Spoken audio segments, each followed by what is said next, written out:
నమస్కారం. సిటీ వార్తలకు స్వాగతం. ముందుగా ఈనాటి ముఖ్యాంశాలు. యువత మేల్కోండి, ఎన్నికల్లో సత్తా చాటండి, దోపిడీ పార్టీలను దేశం నుంచి తరిమి కొట్టాలి. యువజన సదస్సులో బీజేవైఎం రాష్ట్ర అధ్యక్షులు విష్ణువర్ధన్ రెడ్డి పిలుపు.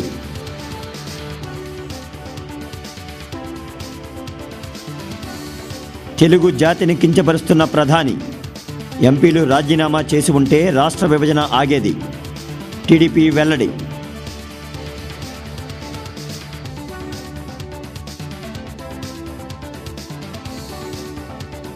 తడిసిన పత్తిని కొనుగోలు చేయండి, మద్దతు ధరతో రైతులను ఆదుకోండి. సీసీఐని డిమాండ్ చేసిన రైతు సంఘం.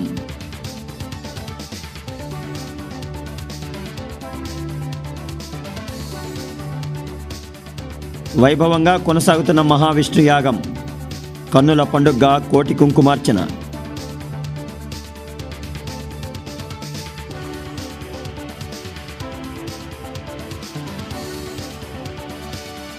నూట 5 రోజులకు చేరిన సమైక్యాంధ్ర ఉద్యమం.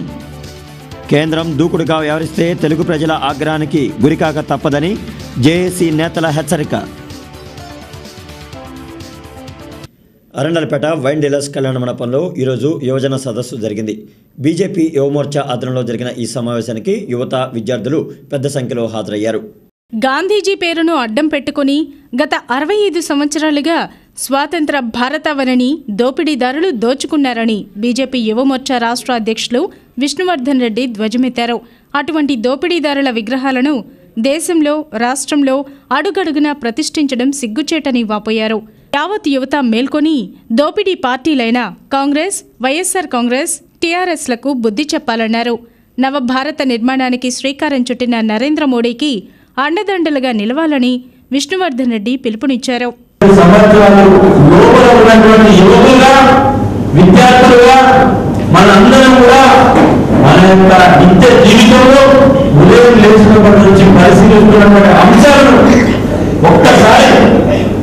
మనం నెమరు పెంచుకోవాల్సినటువంటి అవసరం ఉంది. మిత్రులారా, భారతదేశంలో 65 సంవత్సరాల స్వాతంత్ర భారతంలో ఒకసారి గుంటూరు రోడ్డులో మనం చూస్తే మహాత్మా గాంధీ విగ్రహాన్ని ఎత్తుకొని. సదస్సులో బీజేపీ నేతలు రంగరాజు, నారాయణ, కోటేశ్వరరావు, చంద్రశేఖర్ తదితరులు పాల్గొన్నారు. కేంద్ర మంత్రులు, ఎంపీలు రాజీనామా చేసుకుంటే రాష్ట్ర విభజన ప్రక్రియ నిలిచిపోయేదని టీడీపీ వెల్లడించింది.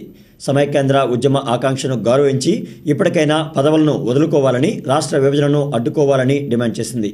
తెలుగు ప్రజల ఆత్మ గౌరవాన్ని ప్రధాని కించపరుస్తున్నారని టీడీపీ ఎమ్మెల్యే ధూళిపాల నరేంద్ర ఆరోపించారు. జిల్లా పార్టీ కార్యాలయంలో ఆయన మీడియాతో మాట్లాడారు. సీమాంధ్రుల మనోభావాలు గుర్తించకుండా కాంగ్రెస్ ఏకపక్షంగా రాష్ట్రాన్ని విభజిస్తోందని విమర్శించారు. సమైక్యవాదినని చెప్పుకుంటున్న సీఎం కిరణ్ కుమార్ రెడ్డికి విభజనపై నివేదికలు వెళుతున్నాయని చెప్పారు. రాష్ట్ర ప్రభుత్వ అధినేతకు తెలియకుండానే ఈ నివేదికలు వెళ్ళినయా చెప్పాల్సిన అవసరం ముఖ్యమంత్రి మీద ఉందని చెప్పి మేము డిమాండ్ చేస్తా ఉన్నాం. అధికార పార్టీలో ఉన్న కాంగ్రెస్ పార్టీకి సంబంధించిన పార్లమెంట్ సభ్యులు, కేంద్ర మంత్రులు, మీ అనైక్యత వల్లే ఈ ప్రాంతానికి ఈ పరిస్థితి దాపురించింది. మీరు గనక కలిసికట్టుగా ఉండి, మీరు గనక మొదటి నుండి తప్పుకోనుంటే, రాజీనామాలు చేసుంటే, ఇవాళ ఈ ప్రాంతంలో ఉద్యమించిన ప్రజలు కోరిన విధంగా మీరు తప్పుకోనుంటే ఖచ్చితంగా రాష్ట్ర విభజన ఆగేది.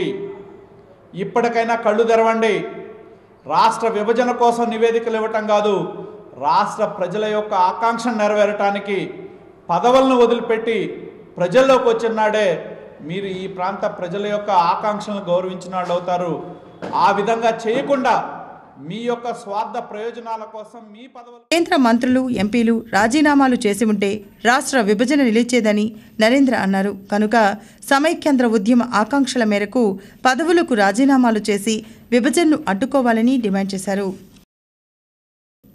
గోరంట్లలో సాగుతున్న శ్రీ మహావిష్ణు యాగ కార్యక్రమం భక్తి శ్రద్ధలతో జరుగుతోంది. శ్రీ శివస్వామి ఆధ్వర్యంలో ఈరోజు విశేష పూజలు జరిగాయి. పవిత్ర పసుపుతో ప్రారంభించే గణపతి పూజలతో భక్తుల జన్మ ధన్యమవుతుందని శ్రీ మహావిష్ణు యాగ నిర్వాహకులు శ్రీ శివస్వామి అన్నారు. మంగళవారం గోరంట్లలో భక్తులతో కలిసి జగదాంబిక అమ్మవారికి ప్రత్యేక పూజలు జరిపారు.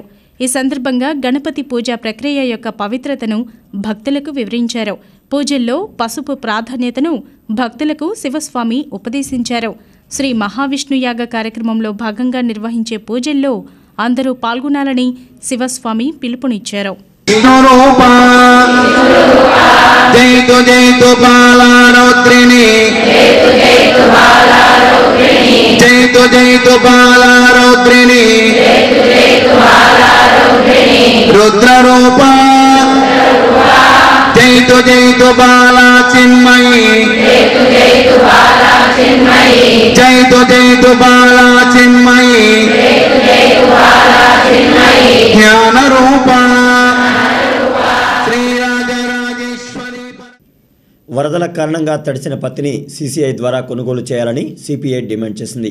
తడిసిన పత్తి అయినప్పటికీ కనీస మద్దతు ధర కల్పించాలని సూచించింది. పత్తి కొనుగోళ్లలో సీసీఐ కంటే ప్రైవేటు వ్యాపారులే నయం అని సిపిఐ నేతలు ఆరోపించారు.